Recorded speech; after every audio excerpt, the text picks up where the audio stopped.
ఆధారాలతో నిరూపిస్తే తాను ఏం చేయడానికన్నా సిద్ధమంటూ ఎమ్మెల్యే సుందరపు అన్నారు. అనకాపల్లి జిల్లా యలమంచిలి నియోజకవర్గం అచ్యుతాపురంలో ఎమ్మెల్యే సుందరపు విజయకుమార్ తన స్వగృహంలో మీడియా సమావేశం నిర్వహించారు. ఈ సందర్భంగా ఆయన మాట్లాడుతూ ఆంధ్రప్రదేశ్ రాష్ట్రంలో మంచి వాతావరణంలో క్లీన్ అండ్ గ్రీన్ కార్యక్రమం మొదలైందని, చెట్లు ఎవరైనా నరికితే వాళ్ళ మీద చర్యలు తీసుకోవాలని డిఎఫ్ఓను కోరడం జరిగిందని తెలిపారు. సెప్టెంబర్ 2వ తేదీన పవన్ కళ్యాణ్ పుట్టినరోజు సందర్భంగా పర్యావరణ పరిరక్షణకు ప్రత్యేక చర్యలు తీసుకుంటామని అన్నారు. నియోజకవర్గంలో ఉన్న ప్రతి గ్రామంలో మొక్కలు నాటే కార్యక్రమాన్ని నిర్వహించాలని కోరారు. ఆధారాలు లేకుండా లేనిపోని వార్తలు రాయడం మంచి పద్ధతి కాదన్నారు. ఆధారాలతో నిరూపిస్తే తాను ఏం చేయడం కన్నా సిద్ధమని పేర్కొన్నారు. ఈ సమావేశంలో కూటమి నాయకులు తదితరులు పాల్గొన్నారు. మేము యలమంచిలి నుంచి అయితే నేను డిఎఫ్ఓ గారికి ఒకటే కోరుకున్నా, చెట్టు ఎక్కడ ఒక్క చెట్టు అయినా నరికితే వాటికి ఇమీడియట్గా చట్టరీత్యా వాళ్ళ మీద యాక్షన్ తీసుకోమని చెప్తున్నాం. పర్మిషన్ తీసుకోవాలి, యాజ్ పర్ రూల్ ప్రకారంగా, లా ప్రకారంగా చెట్లకి చాలా ఇంపార్టెంట్ పెంచడం, దాన్ని సంరక్షించడం అన్నీ కూడా. వాస్తవానికి ఆంధ్రప్రదేశ్లో ఈరోజు ముఖ్యంగా విశాఖపట్నం జిల్లా పొల్యూషన్ ఎక్కువైపోయింది. కాబట్టి విశాఖపట్నం వాసులందరికీ కూడా పిలుపునిస్తున్నాం. ఆంధ్రప్రదేశ్ రాష్ట్రం, భారతదేశం, అలాగే ప్రపంచం మొక్కలు నాటడం కానీ పర్యావరణం మీద ఒక 100% కాన్సన్ట్రేట్ చేస్తే మనం ఒక 1000% కాన్సన్ట్రేట్ చేయాలి. లేదు అంటే రేపటి తరాలు కనుమరుగైపోయే పరిస్థితి ఉంది. ముఖ్యంగా యలమంచిలి నియోజకవర్గం ప్రజలందరికీ కూడా నేను విన్నవించుకునేది ఏంటంటే, మనం ఏమైనా పర్లేదు కానీ మొక్కలు, చెట్లు వాటికి ఏమీ జరగకుండా చూసుకోవాల్సిన పరిస్థితి. ఎందుకు ఇలా అంటున్నానంటే, ఆ సీరియస్నెస్ కోసం మీకు తెలియాలని ఈ విషయం చెప్తున్నా. ఇందులో భాగంగా రేపు అచ్యుతాపురం అనకాపల్లి రోడ్డు విస్తరణలో కానీ, అలాగే పరవాడ యలమంచిలి రోడ్డు విస్తరణలో కానీ ఎక్కడ కూడా ఒక్క చెట్టు కూడా కట్ చేయడానికి వీల్లేదనేది డిఎఫ్ఓ గారికి రిక్వెస్ట్ చేసాం. అచ్యుతాపురం, అనకాపల్లి అయితే కొన్ని వందల సంవత్సరాల నుంచి ఉన్న చెట్లు, వాటిని మళ్ళా రీలొకేట్ చేయమని చెప్తున్నాం.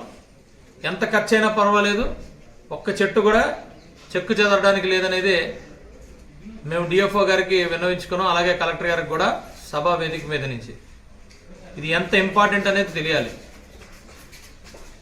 అలాగే ప్రతి సంవత్సరం మా పవన్ కళ్యాణ్ గారు పుట్టినరోజు నాడు 2వ తారీఖు, సెప్టెంబర్ 2వ తారీఖు ప్రపంచమంతా కూడా బ్రహ్మాండంగా పండగలా జరుపుకుంటుంది. అలాంటి పుట్టినరోజు ఈరోజు పవన్ కళ్యాణ్ గారు పిలుపు మేరకు గ్రామాలు అలాగే పట్టణాలు అన్నీ కూడా ఎక్కడైతే చెత్త, ఎక్కడైతే పిచ్చి మొక్కలు ఇలాంటివి ఏమున్నా కూడా అవన్నీ కూడా అన్ని క్లీన్ చేసి మరి లోకల్గా స్ట్రాంగ్గా ఉండే మొక్కల్ని పెంచాలనేది పిలుపునిచ్చారు. అచ్యుతాపురం పాత్రికేయులందరికీ కూడా చెప్పదలుచుకుంది ఏంటంటే, ఈ మధ్యకాలంలో అందరికీ ఫ్యాషన్ అయిపోయింది ఎమ్మెల్యే యలమంచిలి కంపెనీల మీదకి వెళ్ళిపోతున్నాడు అని. అది మీరు ఎవరు రాయట్లేదు కానీ కొంతమంది మాట్లాడుతున్నారు.